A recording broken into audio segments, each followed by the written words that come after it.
TNPSC எக்ஸாம்ல இந்த question ப்ரீவியஸா compound interest வந்து கேட்டுருக்காங்க. அதாவது அசல் 25,000, வட்டி ஆண்டுக்கு 10% கூட்டு வட்டி, 3 ஆண்டுகளுக்கு பிறகு கிடைக்கக்கூடிய கூட்டு வட்டி மட்டும் எவ்வளவு வரும்னு கேட்கறாங்க. ஸோ கூட்டு வட்டியில இந்த மாடல் சமைக்கிறாங்களா எப்படி குயிக்கா சால்வ் பண்ண பார்க்கலாம். அதற்கு முன்னாடி நம்முடைய அகாடமியில 2026ஆம் ஆண்டு வரக்கூடிய டிஎன்பிஎஸ்சி மற்றும் போலீஸ் எக்ஸாமுக்கான எஸ்பெஷலி மேக்ஸ் அண்ட் ரீசனிங்க்கு தனியாக online live classes and test based start இருக்கு. ஸோ கிளாஸஸ் பத்தி வேற ஏதாவது டீட்டெயில் வேணும்னா மேல இருக்கிற நம்பருக்கு கான்டாக்ட் பண்ணுங்க. கொஸ்டின்ல அசல் 25,000, வட்டி ஆண்டுக்கு 10% கூட்டு வட்டி, 3 ஆண்டுகளுக்கு பிறகு கிடைக்கக்கூடிய கூட்டு வட்டி மட்டும் எவ்வளவு கேட்கறாங்க. ஸோ இந்த மாடல் சமைக்கிறாங்களா மொத்தமா நம்ம 4 மெத்தட்ல சால்வ் பண்ணலாம். அந்த 4 மெத்தட்ல ஈஸியான மெத்தட்ல எப்படி சால்வ் பண்ணுறது பார்க்கலாம். ஃபர்ஸ்ட் கொடுத்துருக்கிற வட்டி மட்டும் எடுத்துங்க. 10%. 10% எப்படி எழுதுவோம்? 10%னா 10 வகுத்தல் சதவீதத்துக்கு 100 எழுதுவோம்.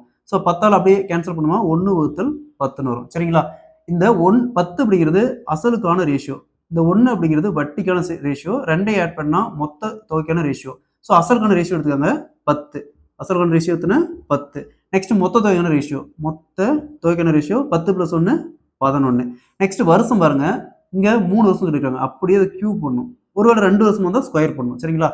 10 கியூப் 1000, 11 கியூப் 1331. நெக்ஸ்ட் இங்க என்ன கொடுத்துறாங்க? அசல் கொடுத்துறாங்க. ஸோ அசலுக்கான ரேஷியோ வந்து 1000. இந்த 1000க்கு கீழே அப்படியே 25,000 எழுதிக்காங்க. அசல் எவ்வளவு கொடுத்துறாங்க? 25,000. அப்படியே எடுத்து ரைட் பண்ணிக்கோங்க. நெக்ஸ்ட் இந்த 1000 எத்தனை டைம் இருக்கணும்? 25,000 வருது. 25 டைம். 25 டைம் இருக்கணுமா? 25,000 வருது. ஸோ பாருங்க, இங்க மொத்த தொகை கொடுத்தாங்களா அப்படியே டைரக்டா 1331 இன்ட்டு 25 பிரிக்கலாம். பெருக்கிட்டு ஸோ மொத்த தொகை கேட்டாங்களா அப்படியே போட்டுடலாம். என்ன கேட்குறாங்க? வட்டி மட்டும் தான் கேட்குறாங்க. கூட்டு வட்டி மட்டும் தான் கேட்குறாங்க. ஸோ இந்த 1000 அப்படிங்கிறது அசல். சரிங்களா? 1331 அப்படிங்கிறது அசல் பிளஸ் வட்டி ரெண்டும் சேர்ந்து. அப்போ இந்த 1331ல 1000 மைனஸ் பண்ண மீதி என்ன வரும்? 331. ஸோ இதுதான் வட்டிக்கான ரேஷியோ.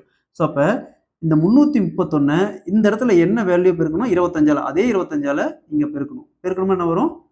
8275 வரும். ஸோ அப்போ அசல் 25,000க்கு வட்டி 10%க்கு கூட்டு வட்டியில 3 வருஷத்துக்கு அப்புறம் கிடைக்கக்கூடிய கூட்டு வட்டி மட்டும் பார்த்தோம்னா 8275 ரூபா.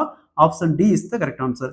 ஸோ இருக்கிறதுலே பார்த்தோம்னா இதான் ஈஸியான மெத்தட். ஏன்னா நம்ம வந்து ஃபார்முலா அப்ளை பண்ணி சால்வ் பண்ணோம், டைம் ஆகும். அதுக்கப்புறம் பார்த்தீங்கன்னா இன்னொரு மெத்தட் இருக்குது. அதுவுமே பார்த்தீங்கன்னா நீங்க ரைட் பண்றதுக்கு அதாவது நிறைய வேல்யூஸ் எழுதுற மாதிரி இருக்கும். பட் ஆனால் இந்த ரேஷியோ மெத்தட் நீங்க அப்ளை பண்றப்ப உங்களுக்கு டைம் ரொம்ப சேவ் ஆகும். ஸோ அதனால நீங்க இந்த மெத்தட் பெஸ்ட் மெத்தட். இதை நீங்க ட்ரை பண்ணி பாருங்க. 1 or 2 சம் சால்வ் பண்ணா ஈஸியான மெத்தட். இந்த மெத்தட்ல சால்வ் பண்ணிடலாம். அதே மாதிரி இந்த சம் பாருங்க, அசல் 15,000, வட்டி 10% ஆண்டுக்கு கூட்டு வட்டி, அதே மாதிரி காலம் 3 ஆண்டுகள், 3 ஆண்டுகளுக்கு பிறகு கிடைக்கக்கூடிய கூட்டு வட்டி என்ன கேட்கறாங்க. இதே மாதிரி இந்த சம் சால்வ் பண்ணிக்கிற ஆன்சரை கமெண்ட்ல போடுங்க.